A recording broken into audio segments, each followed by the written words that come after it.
First fish. First bass, that is. Good little bitty. Man, I don't think he'll go 12.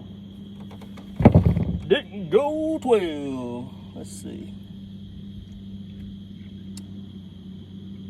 Oh, he does. He does go 12. Yeah, we can put him in a box. So it is now 9 o'clock. I'm still out here fishing.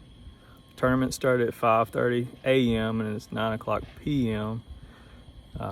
Just finally caught the first weigh fish, which means it has to be over 12 inches. Obviously, it's not going to win any money, but I did enter the fruit jar tournament, so which was optional, and that's 5 fish.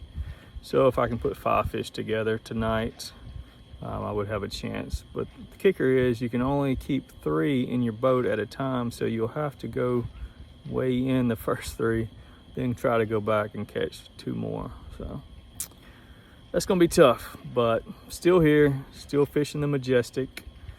It's gonna be an all-nighter, long night.